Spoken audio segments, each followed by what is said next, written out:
Thank you, Shirin. First, let me say that I'm so pleased and honored to be speaking in this very distinguished center.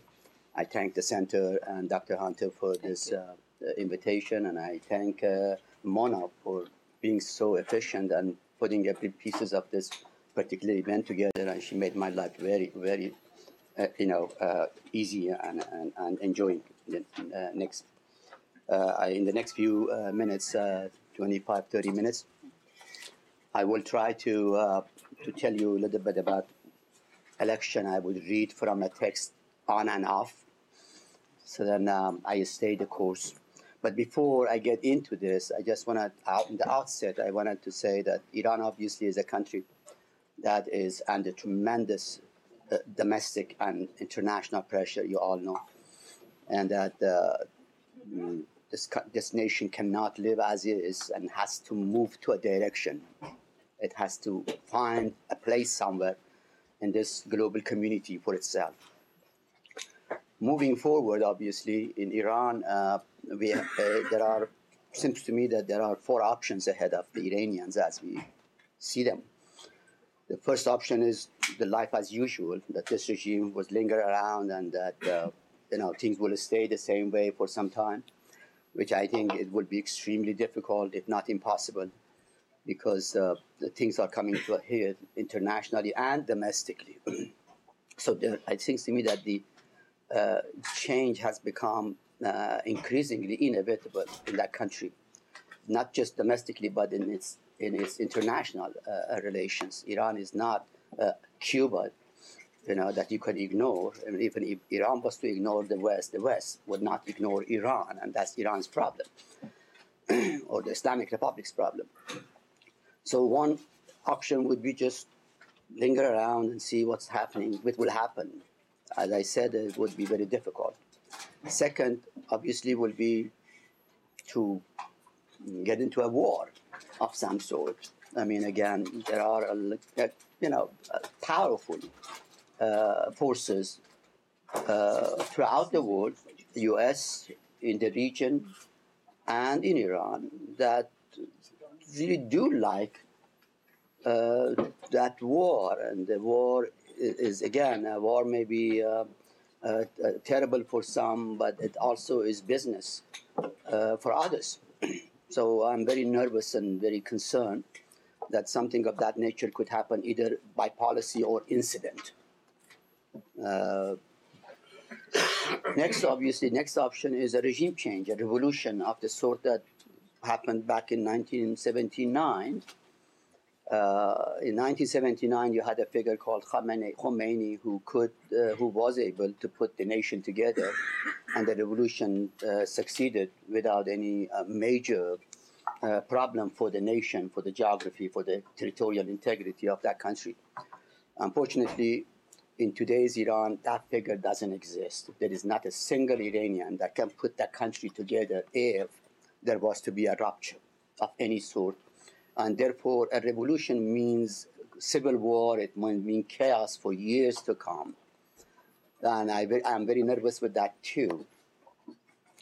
And finally, the road to a better Iran is, of course, election, a reform process, a smooth transition from what it is to the next. And that's exactly why I think this discussion about election is important, because I think that's the only option that, as I can see at the moment, is productive for the country. That it is the one thing that I personally am for, and I have to say in the outset that, as opposed to others who just like my position that are boycotting the elections, this or the others, I am not for it. In fact, I am for elections, I am for votes, and I am for participation.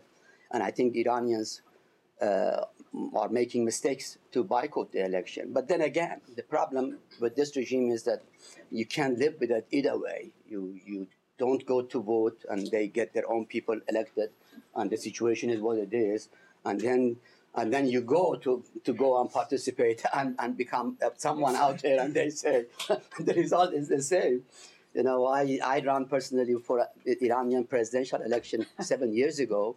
I was there for 2 months, and they disqualified me expectedly. This coming presidential election, I will still be there as a presidential candidate. I mean it, and I'm very serious about it. Again, not that I want to beat LaRouche's. Not that I expect them to approve my candidacy. Of course, I'm not that naive, but I think it is the only road available for us to really fight for reform and a better Iran. There is no alternative. There is no better alternative, despite all the challenges that the elections have in the country. So with that introduction, let me just get into this coming election that will happen in March 2nd, 2012. This election obviously is happening at a time of 2 weeks from now. No, but yeah, just almost 2 weeks from now. That is right. So, and this election is taking place at a time of a serious discord within the regime, within the power elite, and of course intensified international pressure on the Islamic Republic for the uranium enrichment issue. And you all know that.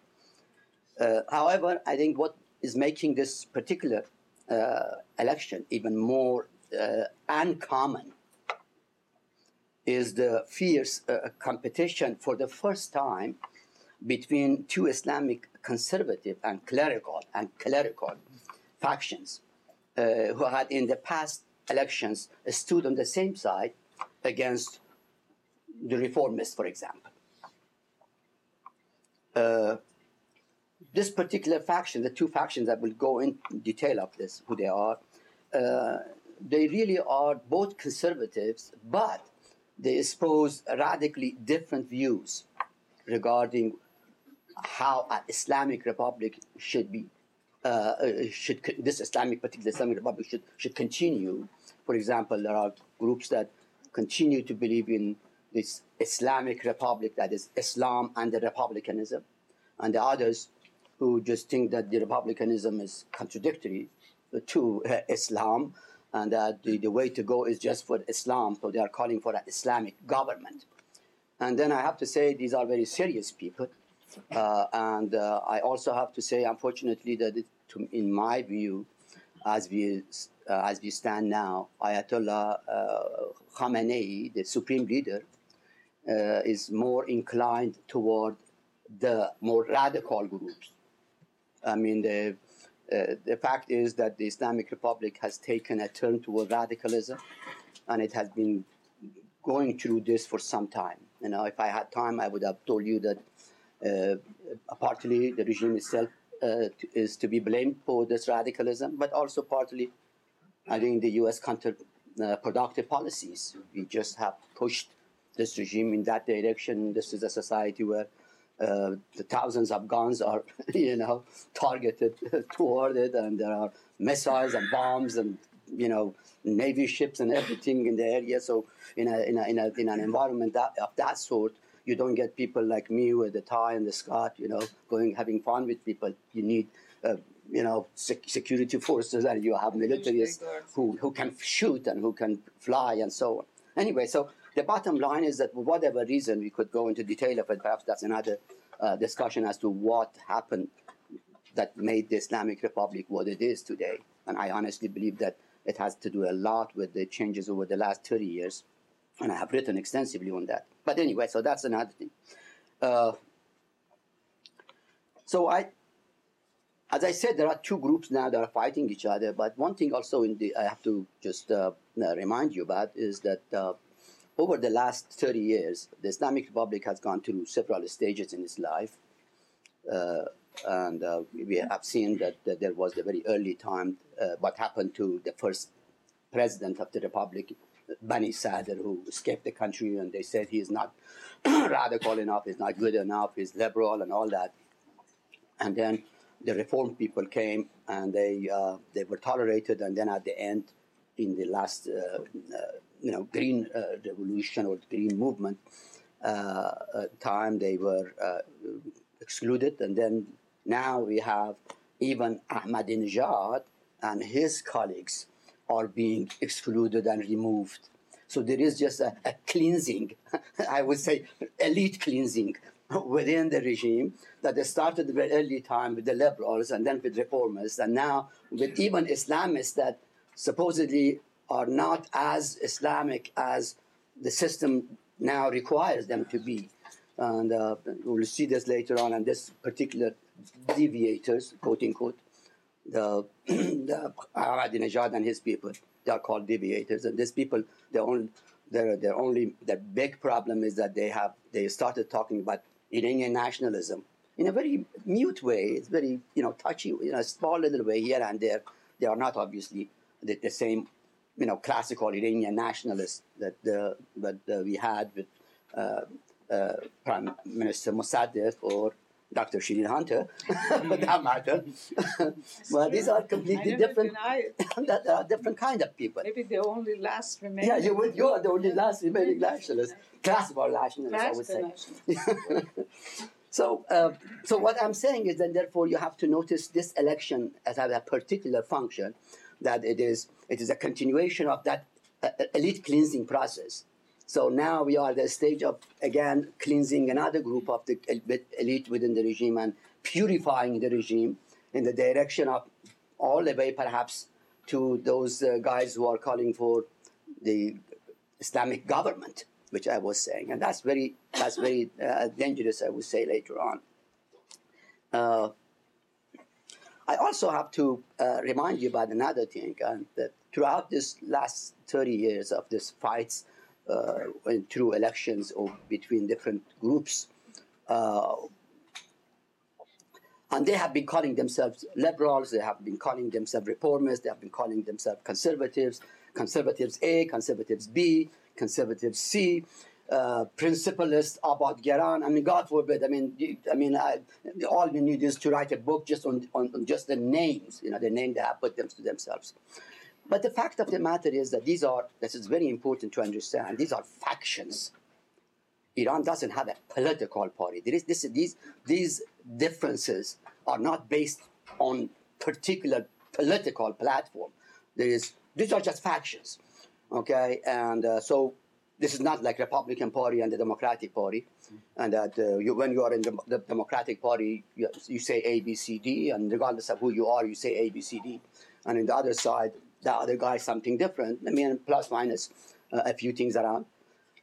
In Iran, however, factions who call themselves conservatives could say A, one group, and the others could say Z. This is important, and most importantly because they are factional as opposed to party line. Their stand on issues is very, very fluid, and in fact, I like to call them members of the Hezbollah. I know those Iranians who know Bad means wind. Okay, Hez means party. So they are the party of winds. That means they would lean toward the direction of the wind. So Hezbollah is the real best, this description for all these factions that we are talking about. So as I talk about these factions, please keep that in mind, that they are members of the Hezbollah as opposed to a particular group of people out there with particular disciplines, and that they will just do A, B, C. Now, another thing that I wanted to say before, again, moving forward, these are all part of the speech. Move forward. No, we are moving forward. That this election, just like any election, includes people that are going to vote. It's not just the people who are being voted on, or the groups that are, this or that faction for being out there.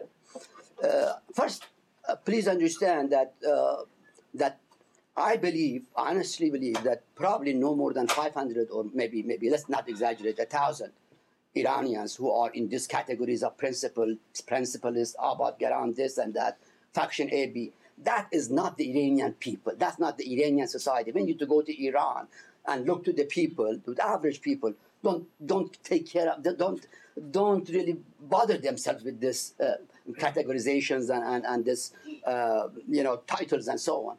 So you are talking about just a group of political elite that they call themselves A or B.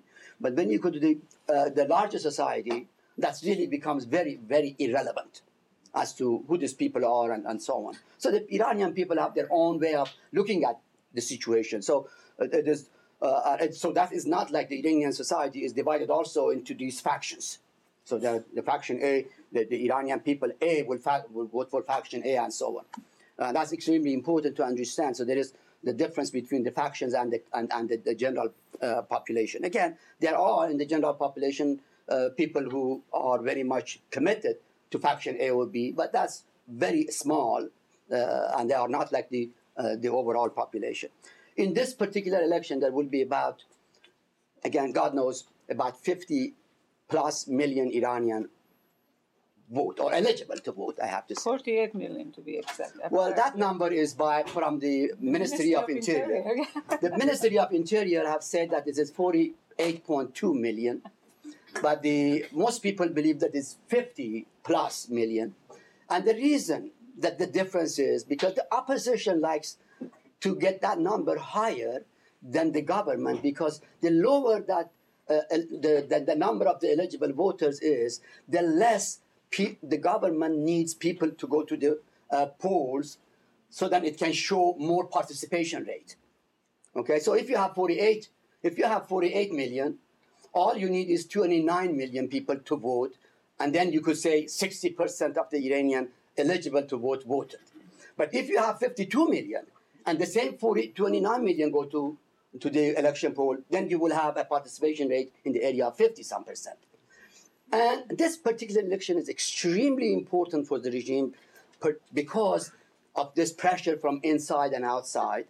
It has to show that it is still popular with the Iranian people, that it still has legitimacy in the country, and they wanted to show its enemies, domestic and outside, that, listen, I mean, regardless of what you say, here are my people. I have 60 million, 60%, or 75% of the people is still coming and voting for me.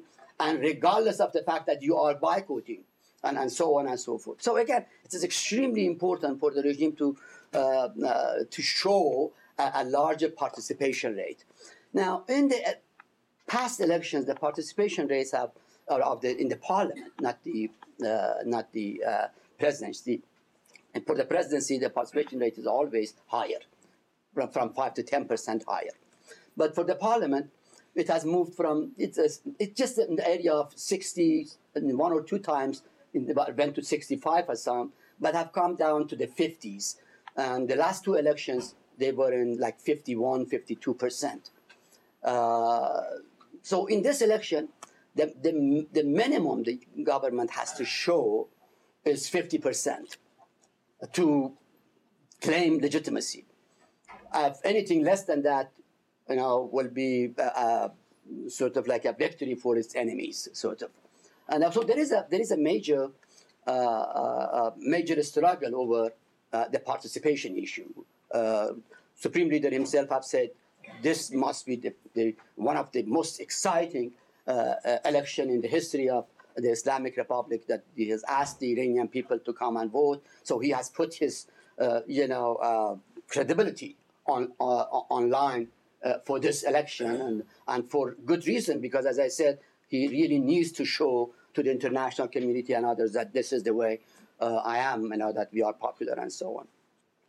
Again, the participation rate in different places, of course, different. But most Iranians now live in urban places, as opposed to the, probably almost 60-some% now live in urban places. And here, I think we do have some large cities, around about 34% of the weight of the eligible voters are about 34-35%. In villages, about 20-some%. I'm talking about in terms of the population size. And in the small towns, it's about over, that's the remaining numbers, about 40-some%. So you have the small towns are very important. Villages are the last, and it's in the middle you have the large cities. And there aren't that many large cities, Tehran plus 5 or 6 more. And the rest of it are in medium and small town places. Tehran's weight is very high. It's about 20%. in this election, and that there are 4 or 5 other provinces that have about 5 to 6% weight, and then the remaining 30 provinces are in the area of like around 2 to 4%. So again, the weight of the people in different places for this election is different. So Tehran is very, very important. Not the Tehran, the city. I'm talking about the Tehran, the province, which it's larger than the city, but it's basically the city and its regional environment. Now, so these are the things that you have to have in mind as I talk about all of this stuff. The stage for the rivalry that I was talking about, the two main conservative factions, was set due to 2 major developments, recent developments. One development was, of course, the Green Movement, the dispute after the election in 2009, presidential election. And that particular development, in fact, created the gap between the reformists, the loyal opposition, so-called, and the establishment. And so that was a major development because it basically eliminated, at least as a force, not as an idea, this particular group, the reform movement. The second development was the discord that developed between Supreme Leader and the President. And that followed, the dispute obviously was there, and it got sparked due to the dismissal of the, intelligence minister by Ahmadinejad and its reinstatement by Khamenei, the leader. And again, I believe that was the spark, but the real reason was much more fundamental. As I said, this Ahmadinejad group had started espousing this sort of a religious nationalistic idea, talking about Iran, Islam, and so on and so forth. So, so this is the way things are going as we speak. The regime, obviously, as you all know, cracked down on this Green Movement and basically things that it had destroyed them. But I believe, as I said, they may have been eliminated as a force, but certainly the reform as an idea survives and exists, and it will continue. And I think that they will come back in different forms at some other time very soon.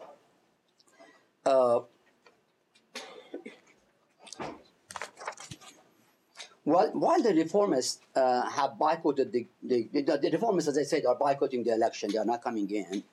But the deviators, that is the Ahmadinejad group, are still in, and they're trying to sneak in, they're trying to penetrate into other places, and they are finding various ways to stay in the election. Obviously, they have serious trouble to open up, in the streets and so on. They are not really organizing that much, but they are infiltrating into other, principalists and others to get in the process.